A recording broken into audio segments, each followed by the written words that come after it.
औषधे चिन्तये विष्णुं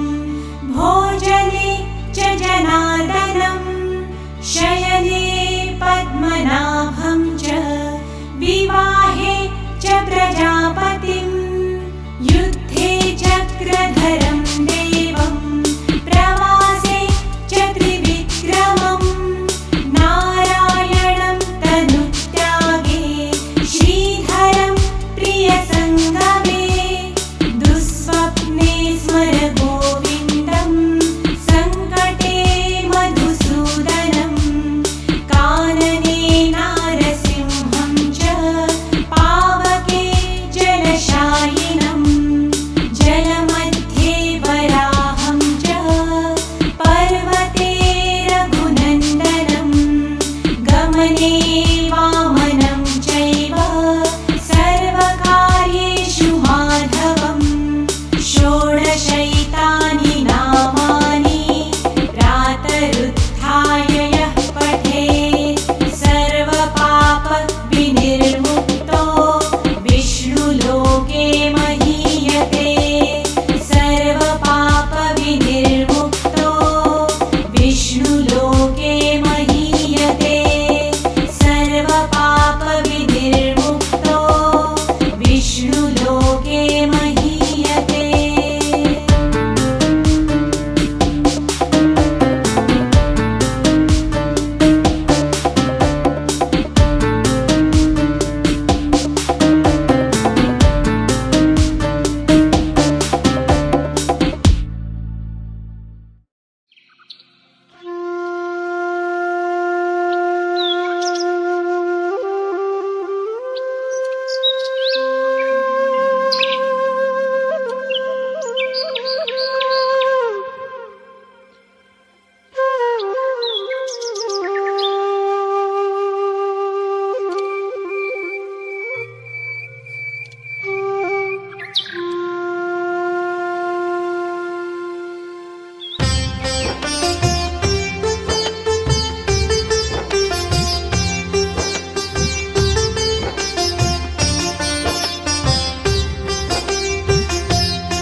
वासुदेवाय सर्वसुखसागर वासुदेवाय ॐ नमो भगवते वासुदेवाय वासुदेवाय हरि वासुदेवाय ॐ नमो भगवते वासुदेवाय वासुदेवाय हरि वासुदेवाय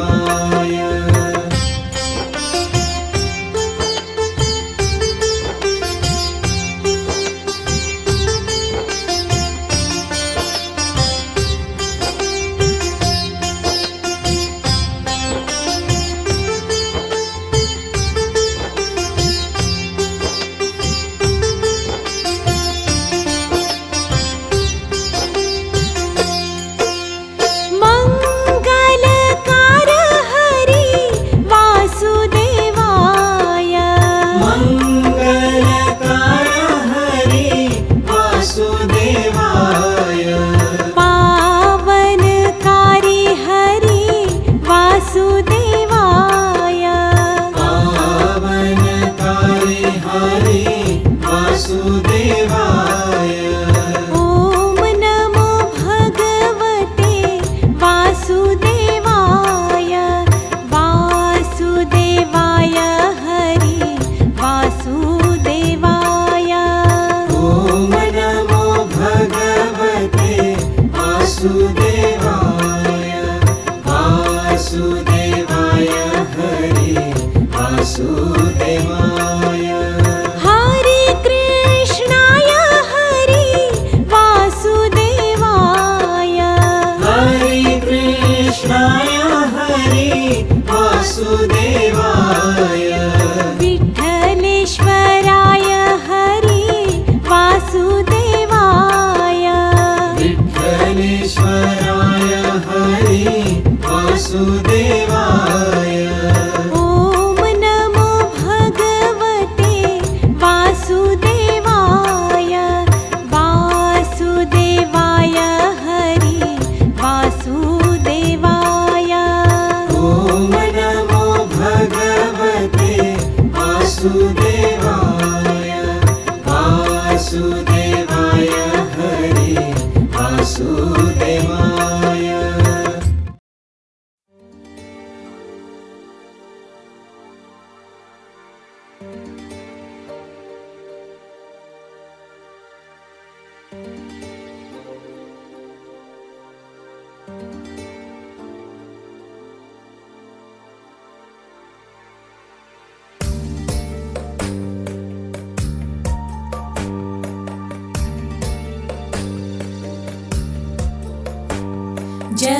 जगज्जालपालं कचत्कण्ठमालं शरच्चन्द्रभालं महादैत्यकालं नभोनीलकायं दुरावारमायं सुपद्मासहायं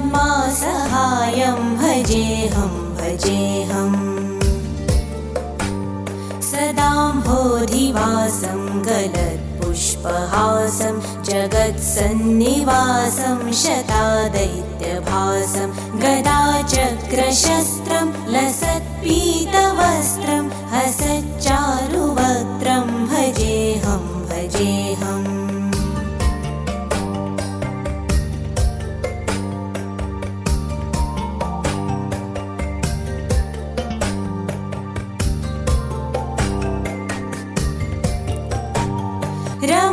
रमाकण्ठहारं श्रुतिव्रातसारं जलान्तर्विहारं धराभारहारं चिदानन्दरूपं मनोज्ञस्वरूपं धृतानेक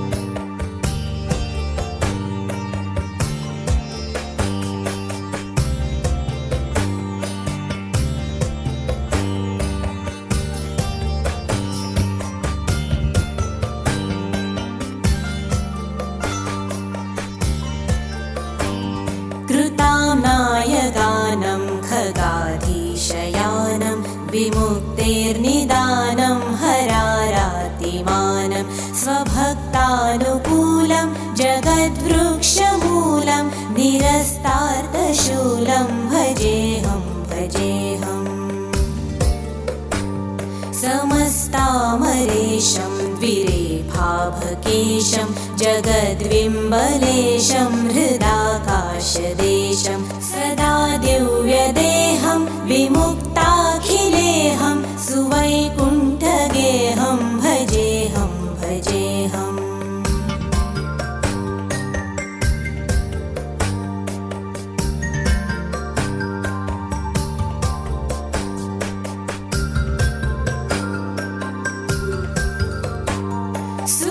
सुरालीबलिष्ठं त्रिलोकीवरिष्ठं गुरूणां गरिष्ठं स्वरूपैकनिष्ठं सदा युद्धधीरं महावीरवीरं महाम्भोधितीरं भजेऽहं भजेऽहम्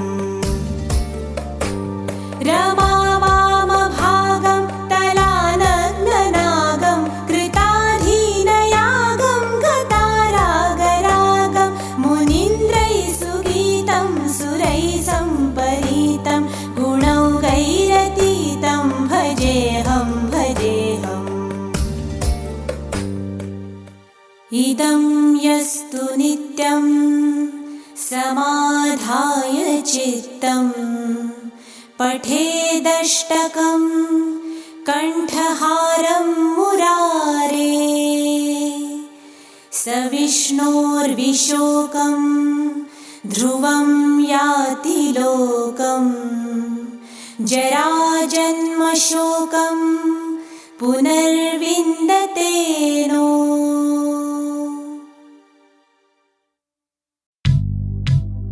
गरुडगमन तव चरणकमलमिह मनसि लसतु मम नित्यं मनसि लसतु मम नित्यं गरुडगमन तव चरणकमलमिह मनसि लसतु मम नित्यं मनसि लसतु मम नित्यं मम तापमपाकुरुदेव मम पापमपाकुरुदेव मम तापमपाकुरुदेव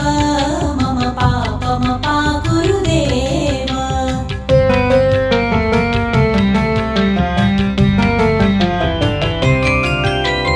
जलजनयन विधिनमुचिहरण मुख विबुध विनुत पदपद्मा जलजनयन विधिनमुचिहरण मुख विबुध विनुत पदपद्मा विबुध विनुत पदपद्मा मम तापमपाकुरुदेव मम पापमपाकुरुदेव मम तापमपाकुरुदेव मम पापमपाकुरुदेव।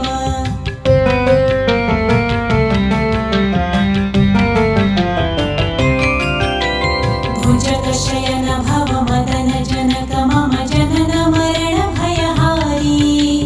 भुजगशयन भवमदन जनक मम जनन मरण भयहारी जनन मरण भयहारी मम तापमपाकुरुदेव मम पापमपाकुरुदेव मम तापमपाकुरुदेव मम पापमपाकुरुदेव।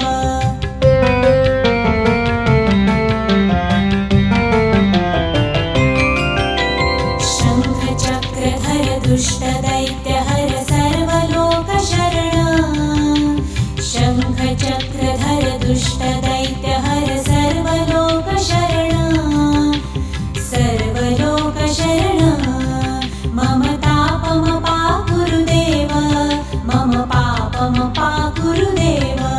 मम तापमपाकुरुदेव मम पापमपाकुरुदेव।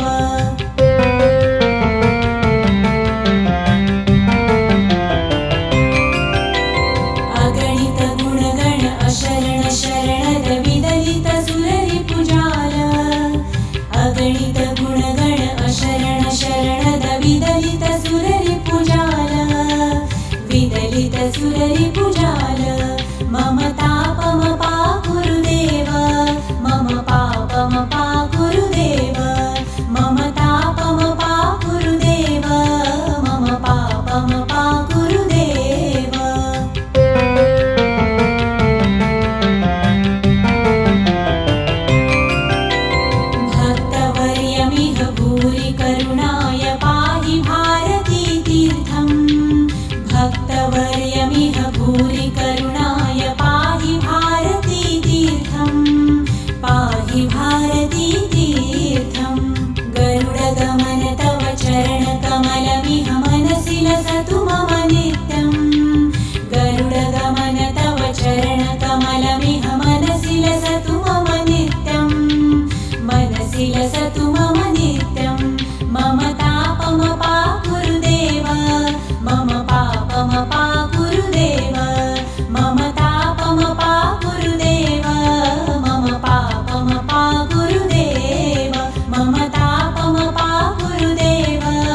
हरिः ॐ विश्वस्मै नमः। विश्वं विष्णुर्वषट्कारो भूतभव्यभवत्प्रभुः भूतकृद्भुतभृद्भावो भूतात्मा भूतभावनः भूतात्मा परमात्मा च मुक्तानां परमागतिः अव्ययपुरुषः साक्षी क्षेत्रज्ञोऽक्षर एव च योगो योगविदां नेता प्रधानपुरुषेश्वरः नारसिंहो वपुः श्रीमान् केशवः पुरुषोत्तमः सर्वशर्वशिवस्थाणुर्भूतादिर्निधिरव्ययः सम्भवो भावनो भर्ता प्रभव प्रभुरीश्वरः स्वयं भूषम्भुरादित्यः पुष्कराक्षो महास्वनः अनादिनिधनो धाता विधाता धातुरुत्तमः अप्रमेयो ऋषिकेश पद्मनाभोमर प्रभुः विश्वकर्मा मनुस्पष्टास्थविष्ठस्थविरो ध्रुवः अग्राह्यः शाश्वतो कृष्णो लोहिताक्ष प्रतर्दनः प्रभुतस्त्रिककुब्धाम पवित्रं मङ्गलं परम् ईशान प्राणद प्राणो ज्येष्ठ श्रेष्ठ प्रजापतिः हिरण्यगर्भो भूगर्भो माधवो मधुसूदनः ईश्वरो विक्रमी धन्वी मेधावी विक्रमक्रमः अनुत्तमो दुराधर्ष कृतज्ञ कृतिरात्मवान् सुरेशः शरणं शर्म विश्वरेता प्रजाभवः अहः संवत्सरो व्याल प्रत्ययः सर्वदर्शनः अज सर्वेश्वर सिद्धः सिद्धिः सर्वादिरच्युतः वृषा कपिरमेयात्मा सर्वयोगविनिसृतः वसुर्वसुमना सत्यः समात्मा सम्मितः समः अमोघ पुण्डरीकाक्षो वृषकर्मा वृषाकृतिः रुद्रो बहुशिरा प्रभुर्विश्वयोनिः शुचिश्रवाः अमृतः शाश्वतस्थाणुर्वरारोहो महातपः सर्वगः सर्वविद्वानुर्विश्वक्सेनो जनार्दनः वेदो वेदविदव्यङ्गो वेदाङ्गो वेदवित्कविः लोकाध्यक्षः सुराध्यक्षो धर्माध्यक्ष कृताकृतः चतुरात्मा चतुर्व्यूह चतुर्दंष्ट्रचतुर्भुजः भाजिष्णुर्भोजनं भोक्ता सहिष्णुर्जगदादिजः अनघो विजयो जेता विश्वयोनि पुनर्वसुः उपेन्द्रो वामन प्रांशुर्मोघः शुचिरुर्जितः अतीन्द्रः संग्रहः सर्गो धृतात्मा नियमो यमः वेद्यो वैद्यः सदा योगी विरहा माधवो मधुः अतीन्द्रियो महामायो महोत्साहो महाबलः महाबुद्धिर्महावीर्यो महाशक्तिर्महाद्युतिः अनिर्देशवपुः श्रीमान् मेयात्मा महाद्रिधृकः महेश्वासो महीभर्ता श्रीनिवासः सताङ्गतिः अनिरुद्धः सुरानन्दो गोविन्दो गोविदाम्पतिः मरीचिरदमनो हंसः सुपर्णो भुजगोत्तमः हिरण्यनाभः सुतपा पद्मनाभ प्रजापतिः अमृत्युः सर्वदृक्सिंहः सन्धाता सन्धिमान् स्थिरः अजो दुर्मर्षणः शास्ता विश्रुतात्मा सुरारिः गुरुर्गुरुतमो धामः सत्यः सत्यपराक्रमः निमिषो निमिषस्रग्वी वाचस्पतिरुदारधिः अग्रणिग्रामणि श्रीमान् न्यायो नेता समीरणः सहस्रमूर्धा विश्वात्मा सहस्राक्षः सहस्रपात् आवर्तनो निवृत्तात्मा संवृत्तः सम्प्रमर्दनः अहः संवर्तको वह्निरनिलो धरणीधरः सुप्रसाद प्रसन्नात्मा विश्वधृग्विश्वभुग्विभुः सत्कर्ता सत्कृतः साधुर्जह्नुर्नारायणो नरः असङ्ख्येयो प्रमेयात्मा विशिष्टः शिष्टकृच्छुचिः सिद्धार्थः सिद्धसङ्कल्पः सिद्धिदः सिद्धिसाधनः वृषा हि वृषभो विष्णुर्वृषपर्वा वृषोदरः वर्धनो वर्धमानश्च विविक्तः श्रुतिसागरः सुभुजो दुर्धरो वाग्मी महेन्द्रो वसुदो वसुः नैकरूपो बृहद्रूपः शिपिविष्टप्रकाशनः ओजस्तेजोदुतीधरः प्रकाशात्मा प्रतापनः रुद्रस्पष्टाक्षरो मन्त्रश्चन्द्रांशुर्भास्करद्युतिः अमृतांशुद्भवो भानु शशबिन्दुः सुरेश्वरः औषधं जगतस्सेतु सत्यधर्मपराक्रमः भूतभव्यभवन्नाथ पवनः पावनो नलः कामः कामकृत्वान्तः कामप्रदः प्रभुः युगादिकृद्युगावर्तो नैकमायो महाशनः अदृश्यो व्यक्तरूपश्च सहस्रजिदनन्तजित् इष्टो विशिष्टशिष्टेष्ट शिखण्डी नहुषो वृषः क्रोधः क्रोधकृत्कर्ता विश्वबाहुर्महीधरः अच्युत प्रथित प्राण प्राणदो वासवानुजः अपां निधिरधिष्ठानमप्रमत्त प्रतिष्ठितः स्कन्द स्कन्दधरो धूर्यो वरदो वायुवाहनः वासुदेवो बृहद्भानुरादिदेव पुरन्धरः अशोकस्तारणस्तारः शूरः शौरिर्जनेश्वरः अनुकूलश्च तावर्त पद्मि पद्मनिभेक्षणः पद्मनाभोरविन्दाक्ष पद्मगर्भशरीरभृत् महर्धिर्रुद्धो वृद्धात्मा महाक्षो गरुडध्वजः अतुलशरभो भीमः समयज्ञो हविर्हरिः सर्वलक्षणलक्षण्यो लक्ष्मीवान् समितिञ्जयः विक्षरो रोहितो मार्गो हेतुर्दामोदरः सः महीधरो महाभागो वेगवानम्मिताशनः उद्भवक्षोभणो देव श्रीगर्भ परमेश्वरः करणं कारणं कर्ता विकर्ता गहनो गुह व्यवसायो व्यवस्थान संस्थान स्थानदो ध्रुवः पर्धिः परमस्पष्ट तुष्ट पुष्ट शुभेक्षणः रामो विरामो विरजो मार्गो नेयो नयो नयः वीरशक्तिमतां श्रेष्ठो धर्मो धर्मविदुत्तमः वैकुण्ठ पुरुष प्राण प्राणद प्रणव कृतुः हिरण्यगर्भ शत्रुघ्नो व्याप्तो वायुरधोक्षजः ऋतुः सुदर्शन काल परमेष्ठी परिग्रह उग्र संवत्सरो दक्षो विश्रामो विश्वदक्षिणः विस्तार स्थावर स्थाणु प्रमाणं बीजमव्ययम् अर्थो नर्थो महाकोशो महाभोगो महाधनः अनिर्विण्णस्थविष्टो भूर्धर्मयूपो महामखः नक्षत्र नेमिर्नक्षत्री क्षमक्षामः समीहनः यज्ञ ईजो महेजश्च क्रतुः सत्रं सताङ्गतिः सर्वदर्शी विमुक्तात्मा सर्वज्ञो ज्ञानमुत्तमम् सुहृतः सुमुखः सूक्ष्मः सुघोषः सुखदः सुहृत् मनोहरो जितक्रोधो वीरबाहुर्विदारणः स्वापनः स्ववशो व्यापी नैकात्मा नैककर्मकृत् वत्सरो वत्सलो वत्सी रत्नगर्भो धनेश्वरः धर्मगुब्धर्मकृद्धर्मी सत्सत्क्षरमक्षरम् अविज्ञाता सहस्रांशुर्विधाता कृतलक्षणः गभस्तिनेमि सत्त्वस्थः सिंहो भूतमहेश्वरः आदिदेवो महादेवो देवेशो देवभृद्गुरुः उत्तरो गोपतिर्गोप्ता ज्ञानगम्य पुरातनः शरीरभूतभृद्भोक्ता कपिन्द्रो भूरि दक्षिणः सोमपोमृतपः सोमः पुरुजित्पुरुसत्तमः विनयोजय सत्यसन्धो दाशार्हः सात्वतां पतिः जीवो विनयिता साक्षी मुकुन्दोमित विक्रमः अम्भोनिधिरनन्तात्मा महोदधीशयोऽन्तकः अजो महार्ह स्वाभाव्यो जिता मित्र प्रमोदनः आनन्दो नन्दनो नन्दः सत्यधर्मा त्रिविक्रमः महर्षि कपिलाचार्य कृतज्ञो मेदिनीपतिः त्रिपदस्त्रिदशाध्यक्षो महाशृङ्गः कृतान्तकृत् महावराहो गोविन्दः सुषेण कनकाङ्गदी गुह्यो गभीरो गहनो गुप्तश्चक्रगदाधरः मेधास्वाङ्गोजितकृष्णो दृढः सङ्कर्षणोच्युतः वरुणो वारुणो वृक्षपुष्कराक्षो महामनः भगवान् भगहानन्दी वनमाली हलायुधः आदित्यो ज्योतिरादित्यः सहिष्णुर्गतिसत्तमः सुधन्वाखण्ड परशुर्दारुणो द्रविणप्रदः दिवस्पृक्सर्वदृग्वासो वाचस्पतिरयो निजः त्रिसामासामगस्साम निर्वाणं भेषजं भिषक् सन्न्यासतुच्छमशान्तो निष्ठा शान्तिपरायणम् शुभाङ्गशान्तिदस्रष्टा कुमुदकुवलेशयः गोहितो गोपतिर्गोप्ता वृषभाक्षो वृषप्रियः अनिवर्ती निवृत्तात्मा संक्षेपाक्षेमकृच्छिवः श्रीवत्सवक्षा श्रीवास श्रीपति श्रीमताम्बरः श्रीद श्रीश श्रीनिवास श्रीनिधि श्रीविभावनः श्रीधर श्रीकर श्रेय श्रीमान् लोकत्रयाश्रयः स्वक्षस्वङ्गशतानन्दो नन्दिर्ज्योतिर्गणेश्वरः विजितात्मा विधेयात्मा सत्कीर्ति छिन्न संशयः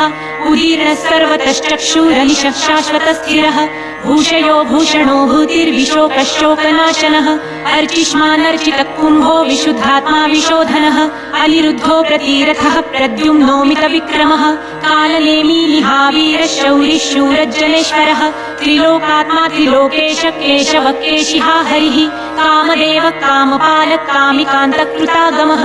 अनिर्देशवपुर्विष्णुर्गिरो नन्दो धनञ्जयः ब्रह्मण्यो ब्रह्मकृद्ब्रह्मा ब्रह्म ब्रह्मविवर्धनः ब्रह्मविद्ब्राह्मणो ब्रह्मी ब्रह्मज्ञो ब्राह्मणप्रियः महाक्रमो महाकर्मा महातेजा महोरगः महाक्रतुर्महायज्वा महायज्ञो महाहविः स्तव्यस्तव प्रियस्तोत्रं स्तुतिस्तोतारणप्रियः पूर्णपूरयिता पुण्यः पुण्यकीर्तिरनामयः मनोजवस्तीर्थकरो वसुरेता वसुप्रदः वसुप्रदो वासुदेवो वसुर्वसुमना हविः सद्गतिः सत्कृतिः सत्ता सद्भुतिः सत्परायणः शूरसेनो यदुश्रेष्ठः सन्निवासः सुयामुनः भूतावासो वासुदेवः सर्वासु लीलयो नलः दर्पः दर्पदो दृप्तो दुर्धरोऽथा पराजितः विश्वमूर्तिर्महामूर्तिर्दीप्तमूर्तिर्मूर्तिमान् अनेकमूर्तिरव्यक्तः शतमूर्तिश्चताननः एकोनैकः स वक्तः किं यत्तत्पदमनुत्तमम् लोकबन्धुर्लोकनाथो माधवो भक्तवत्सलः सुवर्णवर्णो हेमाङ्गो वराङ्गश्चन्दनाङ्गदी वीरहाविषमशून्यो घृताशीरचलश्चलः अमालीमानदो मान्यो लोकस्वामी त्रिलोकधृत् सुमेधामेधजो धन्यः सत्यमेधाधराधरः तेजो वृषो द्युतिधरः सर्वशस्त्रभृताम्बरः प्रग्रहो निग्रहो व्यग्रो नैकशृङ्गो गदाग्रजः चतुर्मूर्तिश्चतुर्बाहुश्चतुर्व्यूहश्चतुर्गतिः चतुरात्मा चतुर्भावश्चतुर्वेदविदेकपात् समावर्तो निवृत्तात्मा दुर्जयो दुरतिक्रमः दुर्लभो दुर्गमो दुर्गो दुरावासो दुरारिः शुभांगो लोकसारङ्गः सुतन्तु तन्तुवर्धनः इन्द्रकर्मा महाकर्मा कृतकर्मा कृतागमः उद्भवः सुन्दरः सुन्दो रत्ननाभः सुलोचनः अर्को वाजसनः शृङ्गी जयन्तः सर्वविजयी सुवर्णबिन्दुरक्षोभ्यः सर्ववागीश्वरेश्वरः महारुदो महागर्तो महाभूतो महानिधिः कुमुदकुन्दरकुन्दः पर्जन्यपावनो नीलः अमृताशोऽमृतवपुः सर्वज्ञः सर्वतोमुखः सुलभः सुव्रतः सिद्धः शत्रुजिच्छत्रुतापनः न्यग्रोधोदुम्बरोऽश्वत्थच्छाणुरान्ध्रनिषूदनः सहस्राची सप्तजिह्नः सप्तैधा सप्तवाहनः अमूर्तिरनघोचिन्त्यो भयकृद्भयनाशनः अणुर्बृहत्कृशस्थूलो गुणभृन्निर्गुणो महान् अधृतस्वधृतस्वास्य प्राग्वंशो वंशवर्धनः भारभृत्कथितो योगी योगिशः सर्वकामदः आश्रमश्रमणक्षामः सुपर्णो वायुवाहनः धनुर्धरो धनुर्वेदो दण्डो दमयिता दमः अपराजितः सर्वसहो नियन्ता नियमो यमः सत्त्ववान् सात्विकः सत्यः सत्यधर्मपरायणः अभिप्राय प्रियार्होर्ह प्रियकृत्प्रीतिवर्धनः विहाय सगतिर्ज्योतिः सुरुचिर्हूतभुग्विभुः रविर्विरोचनः सूर्यः सविता रविलोचनः अनन्तो हुतभुग्भोक्ता सुखदो नैकजोऽग्रजः अनिर्विण्णः सदामर्षि लोकधिष्ठान्मद्भुतः सनातनत्तमः कपिलः कपिरव्ययः स्वस्तिरस्वस्तिकृत्स्वस्ति स्वस्ति भुक् स्वस्ति दक्षिणः अरौद्रः कुण्डली चक्री विक्रम्युर्जितशासनः शब्दातिगः शब्दसः शिशिरः शर्वरीकरः अक्रूरः पेशलो दक्षो दक्षिणक्षमिणाम्बरः विद्वत्तमो वीतभयः पुण्यश्रवणकीर्तनः उत्तारणो दुष्कृतिः पुण्यो दुःस्वप्ननाशनः वीरहारक्षणः सन्तो जीवनपर्यवस्थितः अनन्तरूपनन्तश्रीर्जितमन्युर्भयापः चतुरश्रो गभीरात्मा विदिशो व्यादिशो दिशः अनादिर्भूर्भुवो लक्ष्मीः सुवीरो रुचिराङ्गदः जननो जनजन्मादिर्भीमो भीमपराक्रमः आधारनीलयोधाता पुष्पहास प्रजागरः ऊर्ध्वगः सत्पथाचार प्राणद प्रणवप्रणः प्रमाणं प्राणनीलय प्राणभृत्प्राणजीवनः तत्त्वं तत्त्वविदेकात्मा जन्म मृत्युजरातिगः भूर्भुवः स्वस्तरुस्तारः सविता प्रपितामहः यज्ञो यज्ञप्रतिर्यज्वा यज्ञाङ्गो यज्ञवाहनः यज्ञभृत्यज्ञकृत्यज्ञी यज्ञभुक्यज्ञसाधनः यज्ञान्तकृत्यज्ञगुह्य मन्नमन्नाद एव च आत्मयोनि स्वयं जातो वैखानः सामगायनः देवकीनन्दनः स्रष्टा क्षितिशः पापनाशनः शङ्खभृन्नन्दकी चक्री शाङ्गधन्वा गदाधरः रथाङ्गपाणिरक्षोभ्यः सर्वप्रहरणायुधः ॐ नम इति वनमाली गदीशाङ्गी शङ्खि चक्री च नन्दकी श्रीमान् नारायणो विष्णुर्वासुदेवोऽभिरक्षतु वनमाली गदीशाङ्गी शङ्खि चक्री च नन्दकी श्रीमान् नारायणो विष्णुर्वासुदेवोऽभिरक्षतु वनमाली गदीशाङ्गी शङ्खि चक्री च नन्दकी श्रीमान् नारायणो विष्णुर्वासुदेवोऽभिरक्षतु वासुदेवोऽभिरक्षतु ॐ नम इति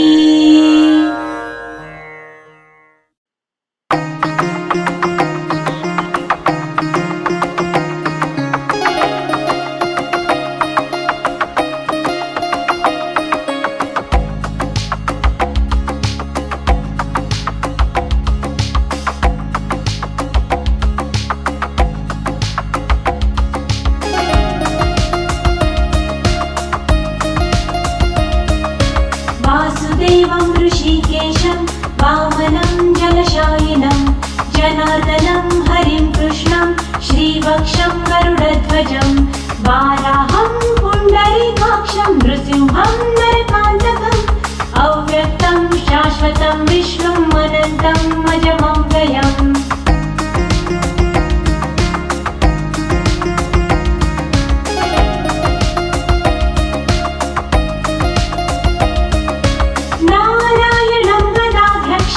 गोविन्दं कीर्तिभाजनं गोवर्धनोद्धरं देवं भूधरं भुवनेश्वरं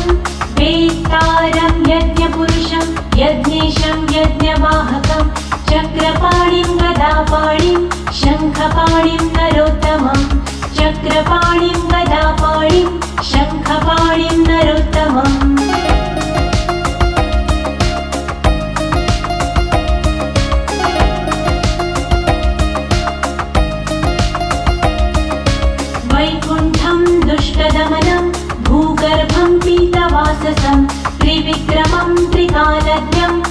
त्रिमूर्तिं नन्दिकेश्वरम्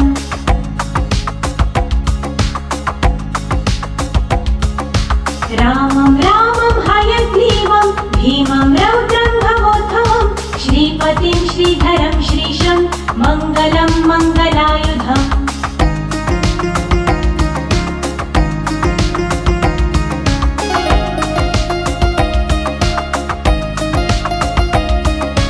दामोदरं नमोपेतं केशवं केशिसूदनं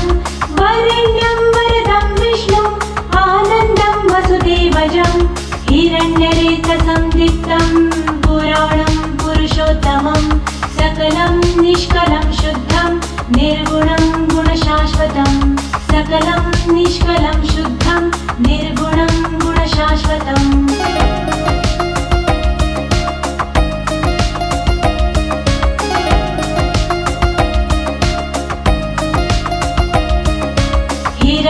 हिरण्यतनुसङ्काशं सूर्यायुतः समप्रभं मेघश्यामं चतुर्बाहुं कुशलं कमलेक्षणं ज्योतिरूपमरूपं च स्वरूपं रूपसंस्थितं सर्वज्ञं सर्वरूपस्थं सर्वेशं सर्वतोमुखम्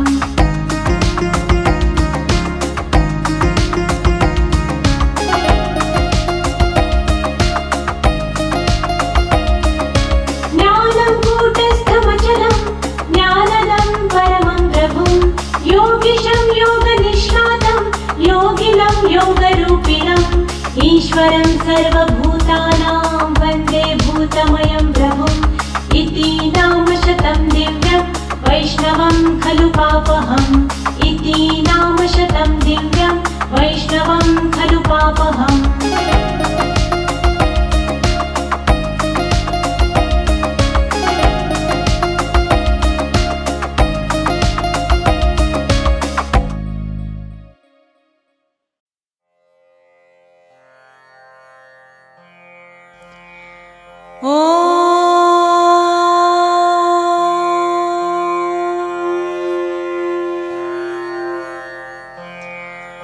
ॐ सहनाववतु सहनौ भुनक्तु सह वीर्यं करवावहै तेजस्विनावधीतमस्तु मा विद्विषावहै ॐ शान्ति शान्ति शान्तिः ॐ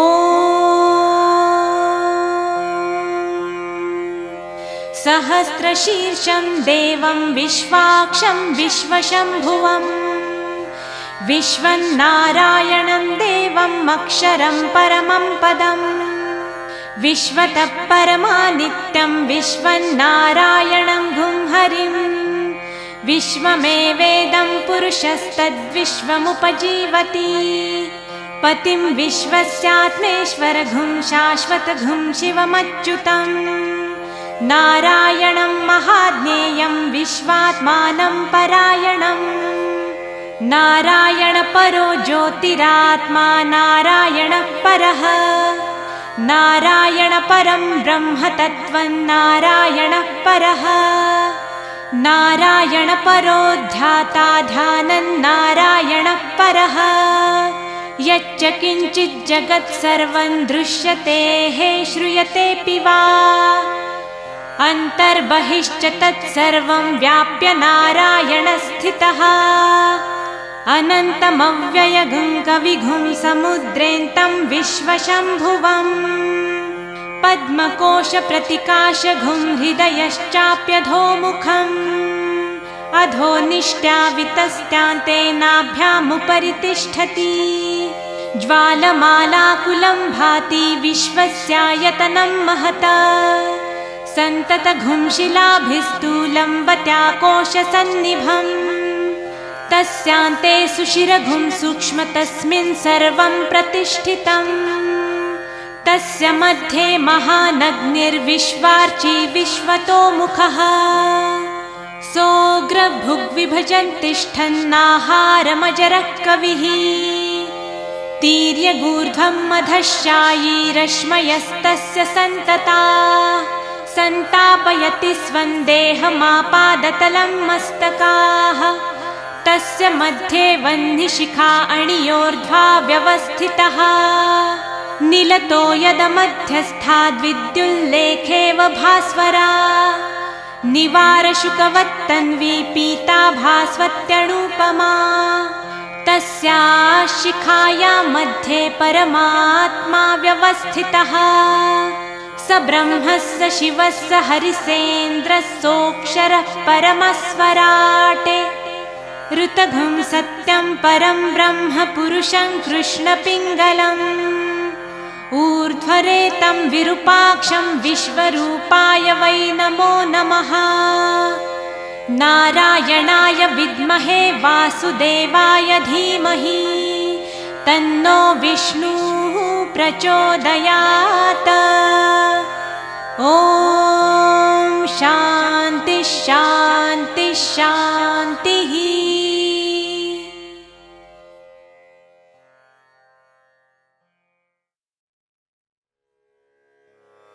श्री नारायण कवचम। प्रिय भक्तों, नारायण कवचम का पाठ करने से संसार का हर असंभव कार्य भी संभव हो जाता है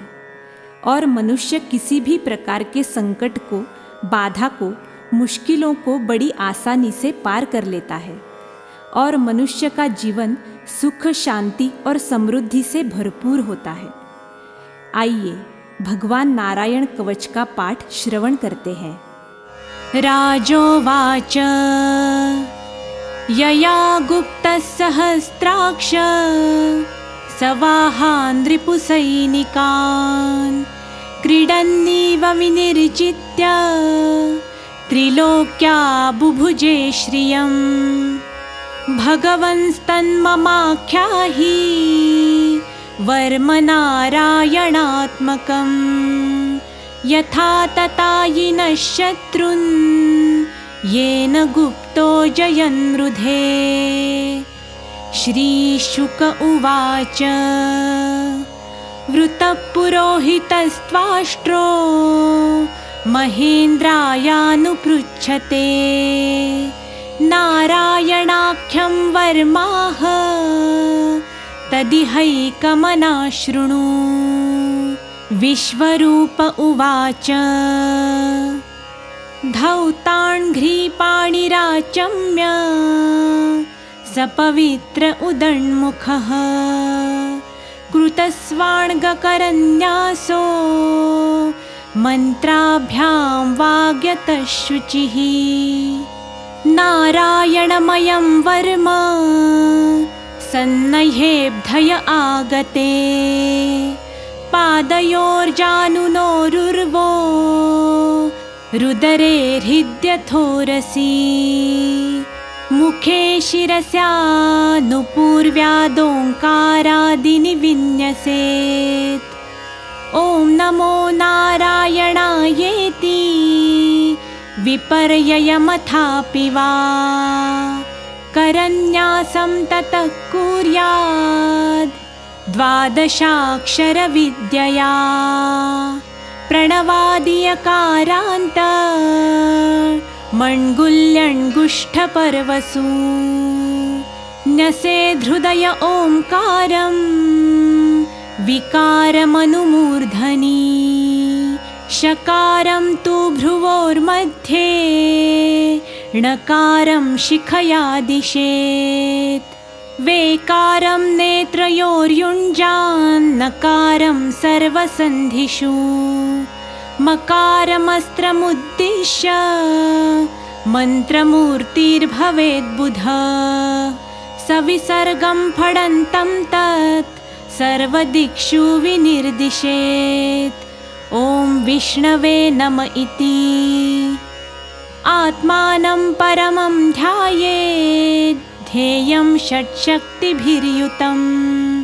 विद्या तेजस्तपोमूर्ति मिमं मन्त्रमुदाहरेत्।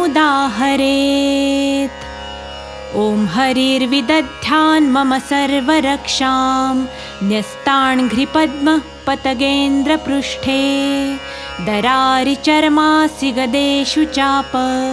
पाशान्दधानोऽष्टगुणोऽष्टबाहू जलेषु मां रक्षतु मत्स्यमूर्तिर्यादो गणेभ्यो वरुणस्य पाशात् स्थलेषु मायावटुवामनो व्यात् त्रिविक्रमख्येवतु विश्वरूप दुर्गेष्वटव्याजिमुखादिषु प्रभु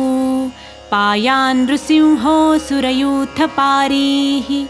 विमुञ्चतो यस्य महाट्टहासं दिशो विनेदुर्न्यपतंश्च गर्भाः रक्षत्वसौ माध्वनियज्ञकल्प स्वदंष्ट्रयोन्नीतधरो वराह रामोद्रिकूटेष्वथ विप्रवासे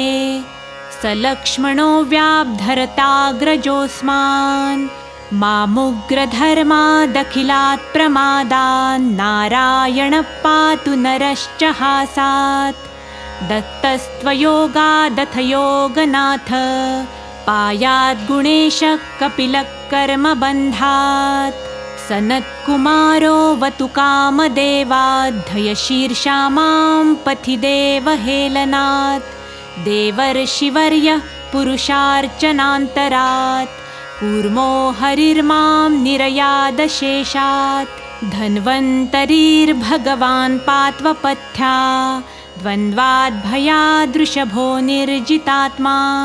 यज्ञश्च लोकादवताञ्जनान्ताद् बलो गणात् क्रोधवशादहीन्द्र द्वैपायनो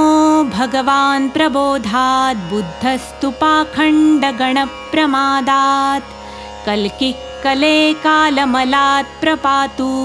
धर्मावनायोरुकृतावतार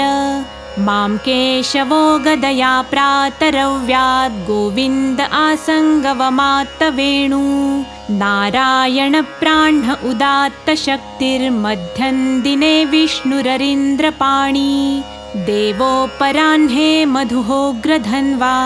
सायं त्रिधामावतु माधवो मां दोषे हृषिकेश उतार्धरात्रे निशीथ एकोऽवतु पद्मनाभ श्रीवत्सधामा पररात्र ईश प्रत्यूष ईशोऽसि धरो जनार्दन दामोदरो व्यादनुसन्ध्यं प्रभाते विश्वेश्वरो भगवान् कालमूर्ति चक्रं युगान्तानलतिग्मनेमि भ्रमत्समन्ताद्भगवत्प्रयुक्तं दन्दग्धिदन्दग्ध्यरिसैन्यमाशु कक्षं यथा वातसखो हुताश गदेशनिस्पर्शनविस्फुलिङ्गे निष्पिण्ढिनिष्पिण्ढजितप्रियासि कुष्माण्डवैनायकयक्षरक्षो भूतग्रहांश्चूर्णयच्चूर्णयारिन् त्वं यातु धानप्रमथप्रेतमातृ पिशाच विप्रग्रहघोरदृष्टिन् दरेन्द्रविद्रावय कृष्णपूरितो भीमस्वनोरेर्हृदयानि कम्पयन् त्वं तिग्मधारासि वरारिसैन्य मीशप्रयुक्तो मम छिन्धि छिन्धि चक्षुंषि चर्मञ्जक्षतचन्द्रछाद्य द्विषामघोनां हरपापचक्षुषां यन्नो भयं ग्रहेभ्यो भूत् केतुभ्यो नृभ्य एव च सरीसृपेभ्यो दंष्ट्रिभ्यो भूतेभ्यो होभ्यवा सर्वाण्येतानि भगवन् नामरूपास्त्रकीर्तनात् प्रयान्तु संक्षयं सद्यो येन श्रेयप्रतीपकः गरुडो भगवान् स्तोभच्छन्दोमय प्रभुः रक्षत्वशेषकृच्छ्रेभ्यो विश्वक्सेनस्वनामभिः सर्वापद्भ्यो हरेर्नाम रूपयानायुधानि न बुद्धीन्द्रियमनप्राणान् पान्तु पार्षदभूषणा यथा हि भगवानेव वस्तुतः सदसच्चयत् सत्येनानेन नः सर्वे यान्तु नाशमुपद्रवा यथैकात्म्यानुभावानां विकल्परहितस्वयं भूषणायुधलिङ्गाख्या धत्ते शक्तिस्वमायया तेनैव सत्यमानेन सर्वज्ञो भगवान् हरिः पातु सर्वैस्वरूपैर्न सदा सर्वत्र सर्वगः विदिक्षु दिक्षुर्ध्वमधः समन्ता दन्तर्बहिर्भगवान् नारसिंह प्रहापयं लोकभयं स्वनेन स्वतेजसाग्रस्तसमस्ततेजाः मघवन्नीदमाख्यातं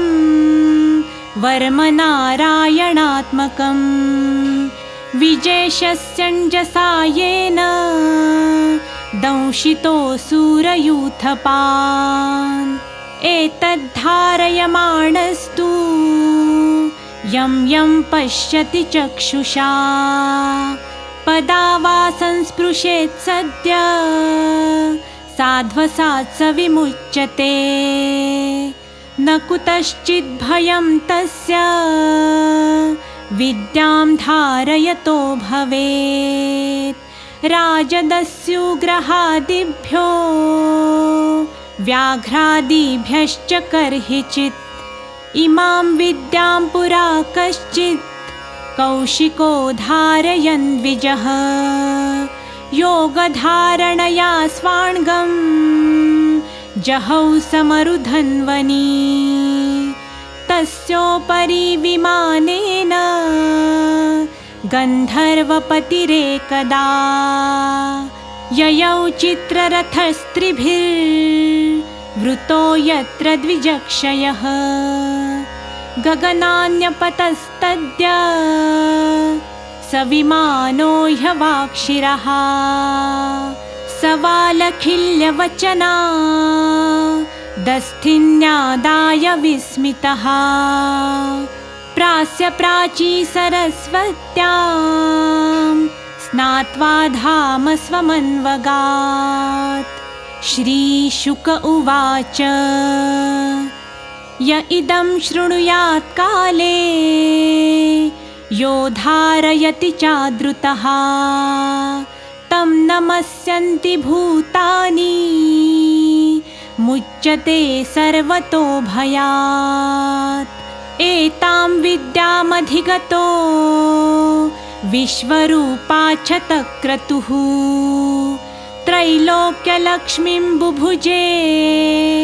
विनिर्जित्यं मृधे सुरान् इति श्रीमद्भगवद्महापुराणे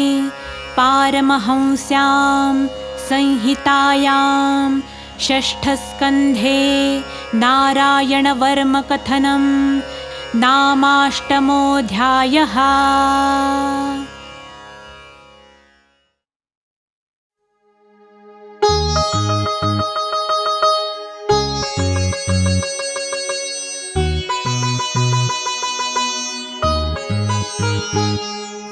हरि हरि हरि हरि श्रीमन्नारायण नारायण हरि हरि श्रीमन्नारायण नारायण हरि हरि श्रीमन्नारायण नारायण हरि हरि श्रीमन्नारायण नारायण हरि हरि तेरी लीला सबसे न्यारी न्यारी हरि हरि तेरी लीला सबसे न्यारी न्यारी हरि हरि तेरी लीला सबसे न्यारी न्यारी हरि हरि तेरी लीला सबसे न्यारी न्यारी हरि हरि भज मन नारायण नारायण हरि हरि भज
हरि ओम नमो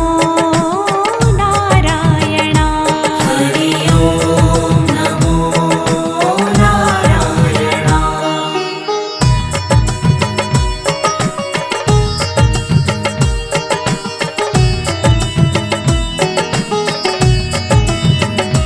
लक्ष्मी नारायण नारायण हरि हरि लक्ष्मी नारायण नारायण हरि हरि बोलो नारायण नारायण हरि हरि बोलो नारायण नारायण हरि हरि भजो नारायण नारायण हरि हरि भजो नारायण नारायण हरि हरि जय जय नारायण नारायण हरि हरि जय जय नारायण नारायण हरि हरि श्रीमन नारायण नारायण हरि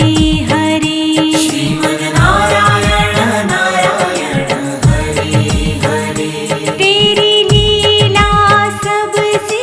न्यारी न्यारी हरि हरि तेरी लीला सबसे न्यारी न्यारी हरि हरि श्रीमन नारायण नारायण हरि हरि श्रीमन नारायण नारायण हरि हरि सत्यनारायण नारायण हरि हरि सत्यनारायण नारायण हरि हरि जपो नारायण नारायण हरि हरि जपो नारायण नारायण हरि हरि भजो नारायण नारायण हरि हरि भजो नारायण नारायण हरि हरि जय जय नारायण नारायण हरि हरि जय जय नारायण नारायण हरि हरि श्रीमन नारायण नारायण हरि हरि श्रीमन नारायण नारायण हरि हरि तेरी लीला सबसे न्यारी न्यारी हरि हरि तेरी लीला सबसे न्यारी न्यारी हरि हरि श्रीमन नारायण नारायण हरि हरि श्रीमन नारायण नारायण हरि हरि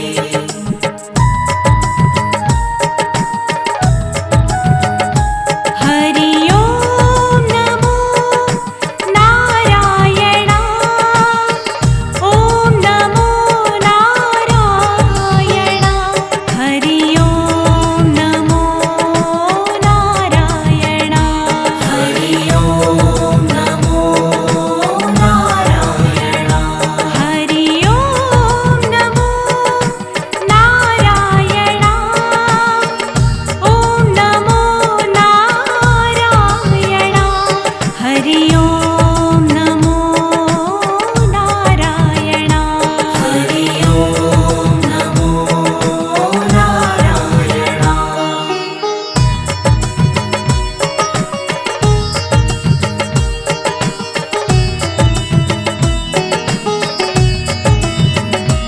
लक्ष्मी नारायण नारायण हरि हरि लक्ष्मी नारायण नारायण हरि हरि बोलो नारायण नारायण हरि हरि बोलो नारायण नारायण हरि हरि भजो नारायण नारायण हरि हरि भजो नारायण नारायण हरि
हरे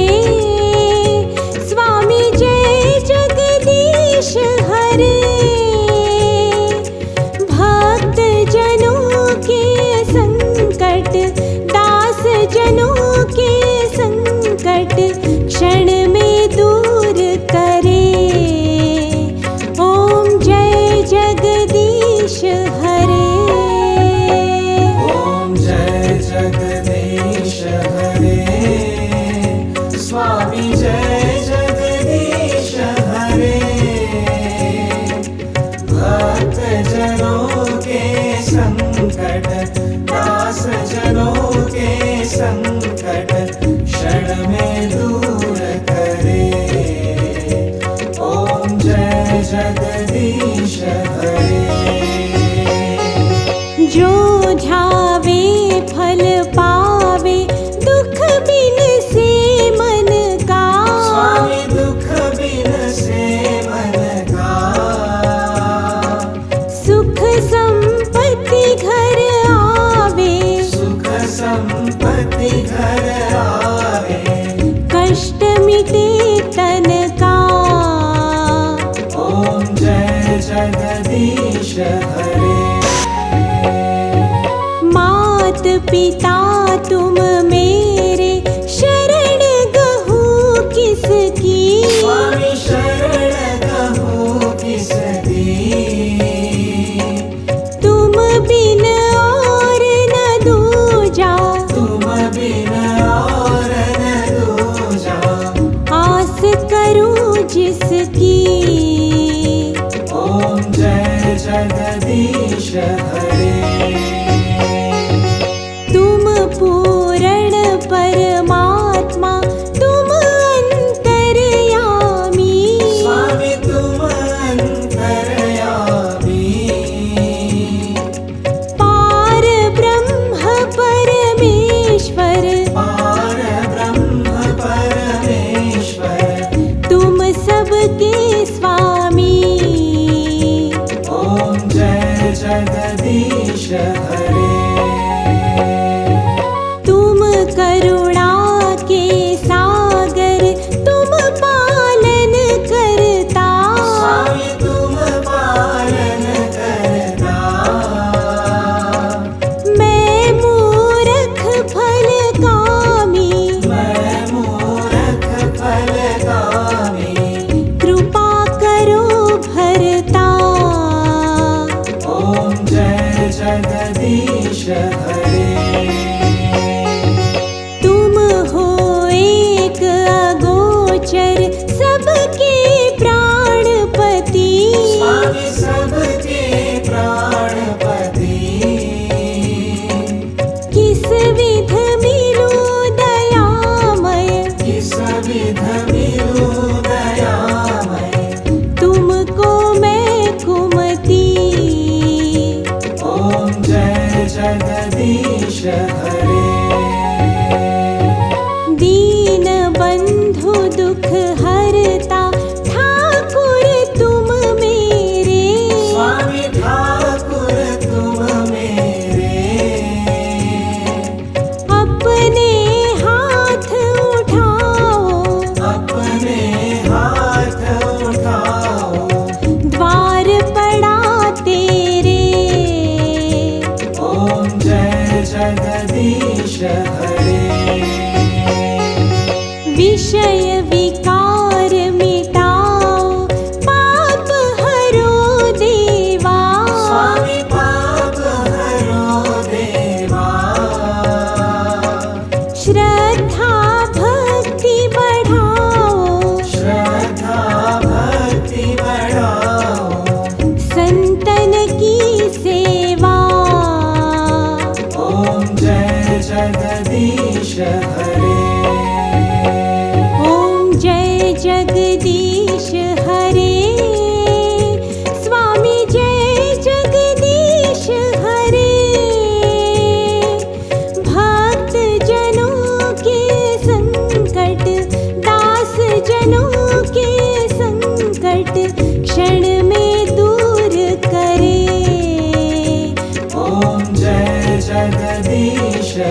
संकट, दास जनों के संकट